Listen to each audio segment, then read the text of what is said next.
My name is Kathrine Lee, and I am the founder of Pure Hope Foundation.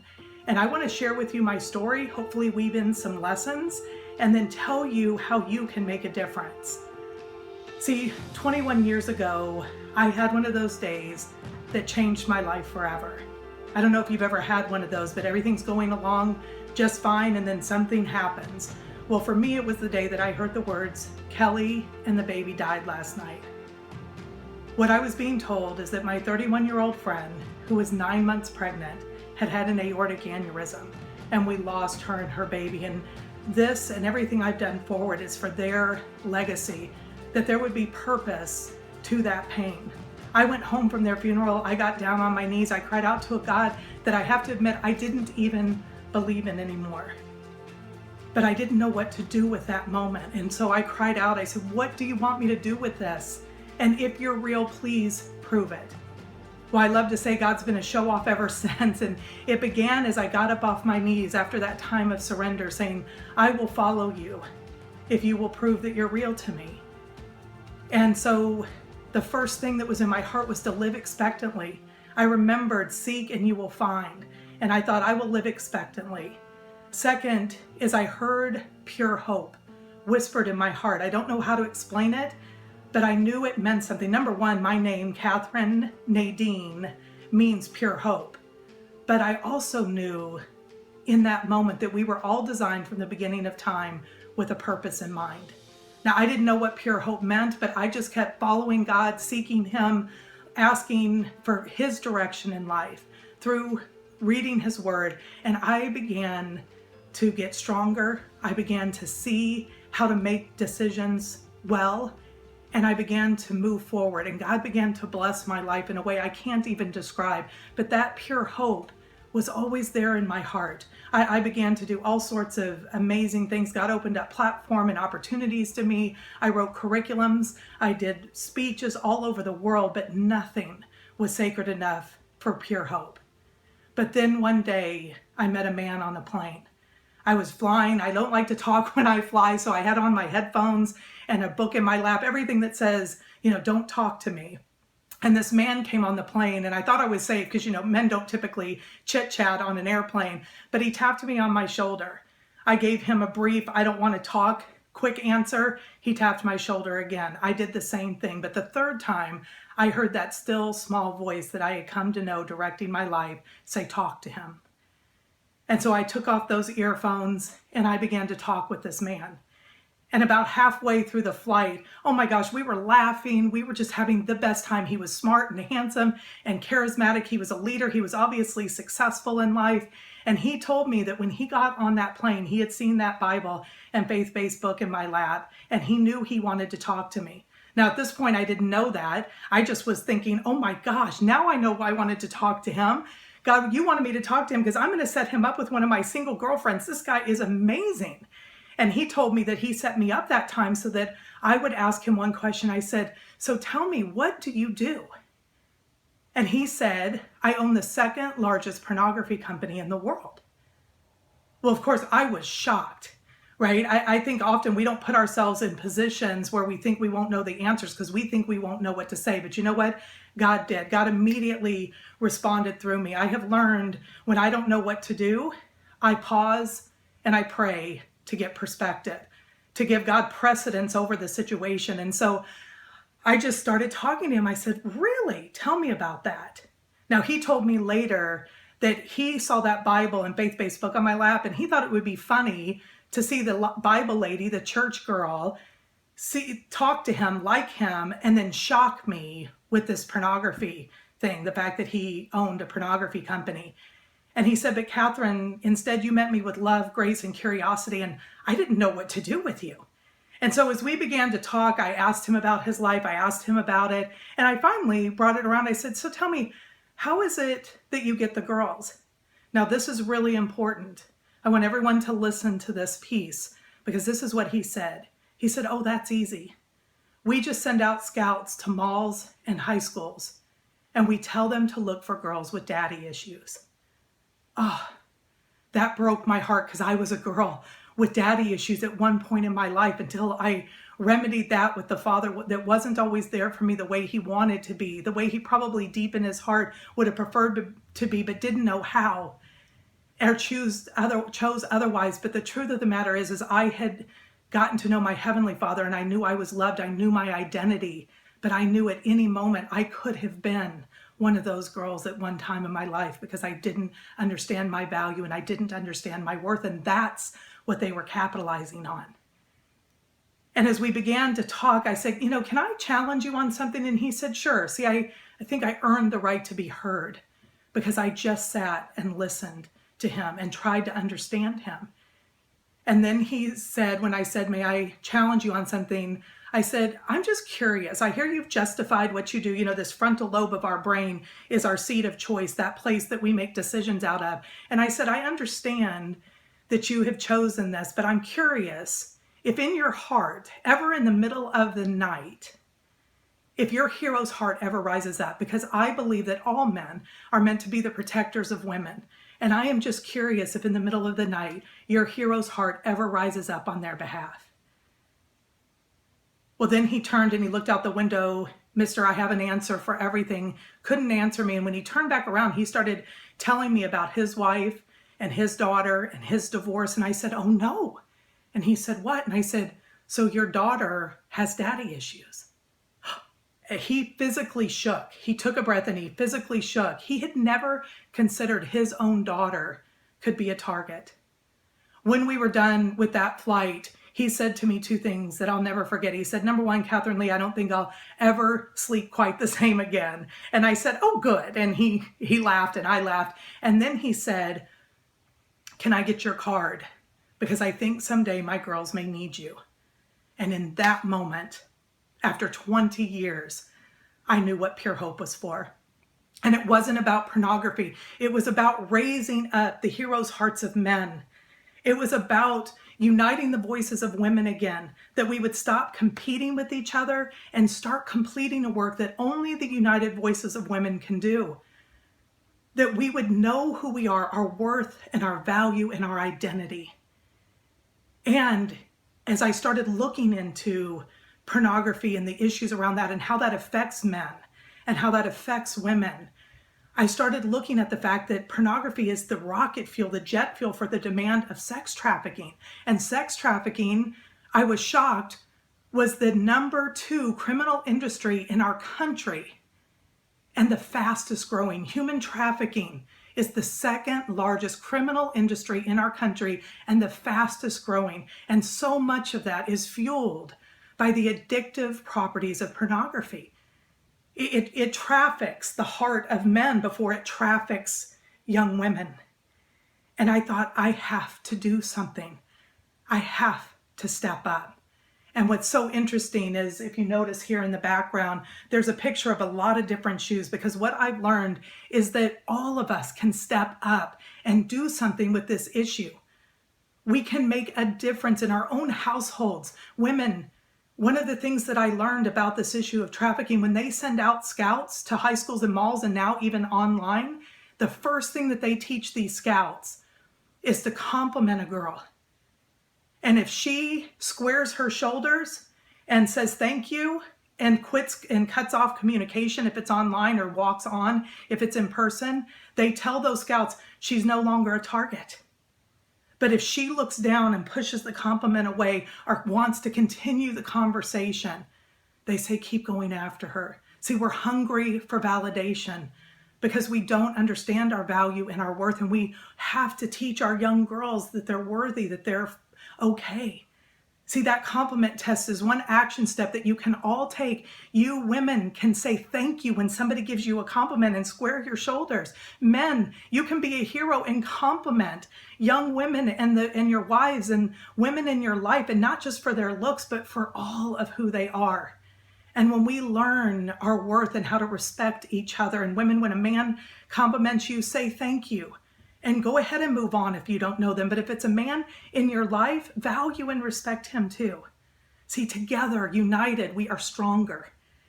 And as we can really make ourselves stronger, we are going to make a difference. And so for me, that step up was more than the compliment test. It was more than pouring value into men and identity into women. It became about what else can I do in this issue of trafficking. My heart broke over this issue. I would sit in my prayer chair every day trying to pray for the normal things in life, the hard things in life even, but God would show me the Isaiah 61, that he came to bind up the brokenhearted and to set the captives free and to proclaim a year of freedom, that it is time for freedom. And I thought, well, what do you want me to do? What do you want me to do? And I won't go into all the details here, but what I knew, my husband and I had always taken our success and we held it out to God as a sacrifice. We said, we'll take care of this success for you, but we're going to hold it out and we're going to say, you did this. What do you want us to do with it? You did this. What do you want us to do with it? Yes, we're taking care of it, but you own it. And so what do you want us to do? And we knew at that time that it was time to sell our home and begin to look for a ranch, a place where people could be fully restored, where men could learn to be men again, women could learn to be women, and then children could be children, a place where families could be strengthened, but also a place where we could restore victims of trafficking. Because I learned along the way the few challenging things in this continuum of care with trafficking. First of all, we need to rescue these girls. We need to look at them differently than we do. There is no such thing as a child prostitute. And even if a woman is over 18, there's no little girl that says when they're little, I want to grow up and be a prostitute. Somewhere they were betrayed, somewhere their hearts were trafficked. And we have got to do something to show them their worth as we know ours. But the other part was the rescue is there, but we also have to do the prevention of raising up the heroes' hearts and having women have value. And as we move down to the rescue, the next thing is the stabilization. And I realized that there are so many frontline organizations that are isolated and they're catastrophically underfunded and they're catastrophically overworked. They're exhausted. Many are not equipped. They have huge hearts that are broken for this issue, but they've never been taught and trained, and they certainly don't get time for reprieve where they can be poured back into, where they can be trained and equipped and have a time where they can breathe again because they're so busy in this work. And I thought those people need to be restored and renewed so they can go back to the fight that they're so boldly and proudly fighting. But we've got to equip them and train them and get them funding. And then the next part was the fact that, yes, we can rescue a girl and we can stabilize her and we can pour into her. But stats say that about 80% of these women will go back. Well, why is that? It is because we give them about a year, 6 months to a year to heal, and then they either age out or time out or grow out of their program because they're in with girls that are being stabilized and just rescued. Well, that can trigger somebody that's a year down the line to seeing their old patterns. And we've all been there, right? We've all been where we're growing and then all of a sudden something triggers us that feels familiar. We see someone else in that pain and we can go back there again.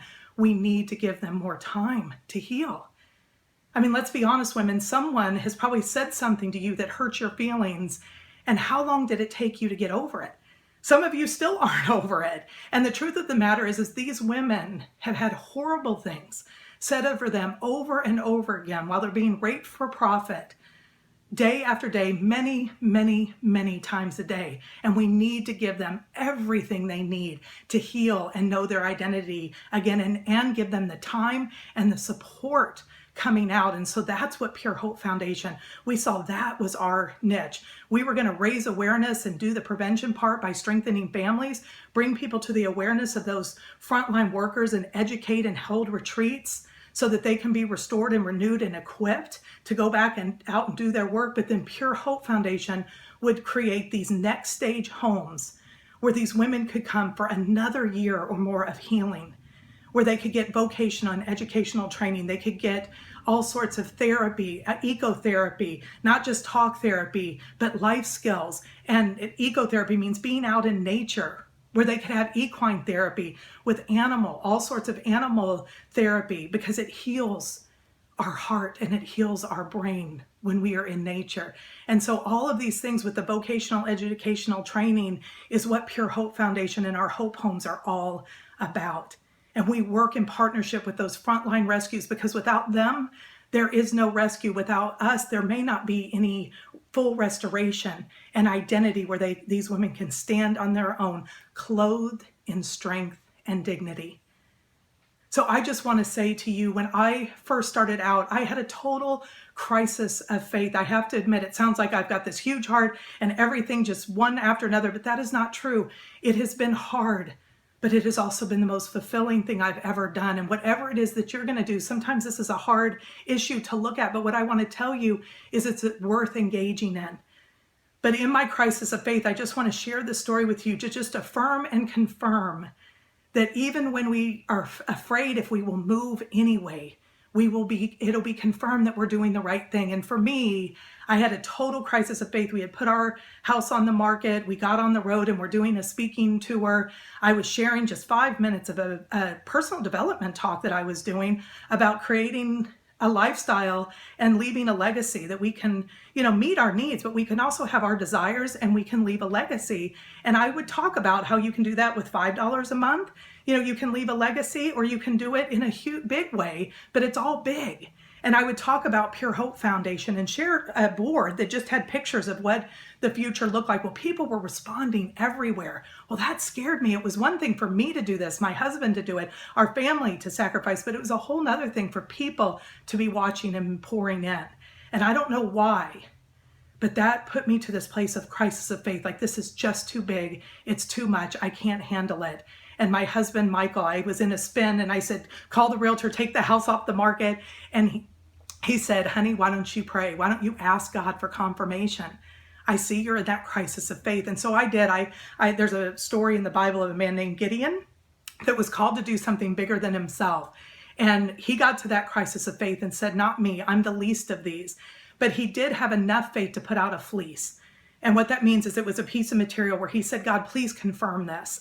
And he asked God to make it dry and the ground wet, and then he would know it was God. And then he said, okay, well, maybe that wasn't quite you. Have you ever had a confirmation, but it's still hard? So you're like, oh, maybe that wasn't it. And so he asked for another one, and he asked for the opposite to happen. And I don't know which came first, ground dry and the material wet, or vice versa. But the truth is that God confirmed it in two ways for Gideon. And I asked God, please give me my fleece. Please prove that this is you. And I went on to my next event, and sure enough, I'm sharing about Pure Hope Foundation, that small segment in this long talk, and people are crying and they're passing notes and they're offering to help. And these women in the front row said, will you come over here and talk to us when we were done? And I said, sure. And they said, we're so sorry we were passing notes and talking. We know that was rude. And I said, no, it's okay. And they said, no, you don't understand. And I said, what? And they said, we are all victims of sex trafficking. We got a day pass to hear you today. We need exactly what you're establishing. Our first line program is over in 3 months, and we don't know where we're going next. And here's the most amazing part, is they said, the worst part of everything that we went through was not the beatings. It wasn't the rape for profit every day over and over again. It was thinking that no one cared. I will never forget that. It is time that we step up and let these people know we care. It is time to make a difference. Again, this is why the shoes are there. Whether you're a businesswoman, whether you're a businessman, whether you're a child and you just are raising awareness in your community, whether you're a sports type of a person and you want to do a fundraiser for fundraising with a run, whatever it is, use what you've got and make a difference in your community and join and partner with us. You can go to our Facebook page at Pure Hope Foundation, and we will give more ways to strengthen your family and more opportunities to restore victims of trafficking. Together, we can make a difference. We all just need to step up. And one of the ways that you can do that is we have a campaign called the 1,000 Welcomes Campaign, where when these girls come home, they see these bricks. For every person, organization, group that has given $1,000. Now, I want to be clear, $1 makes a difference. But if you want to gather together with your friends, or you have margin in your bank account to give $1,000, you will have a brick on a pathway where these girls are going to walk that says, welcome home from. It could be welcome home from the Lee family, welcome home from this organization or that organization. But what it does is say, welcome home. It lets them know someone cared before you ever even knew their name or their story. You cared. So some people get 10 friends together to give $100. Some people get 100 friends to give 10. Some people have the margin to do it their own. And some people can just give it their time and talent, or they can just raise awareness and share something that I shared today with you with someone else. But the key is step up, step up, step up. Let that beat like a heartbeat in you. Step up, do something to make a difference.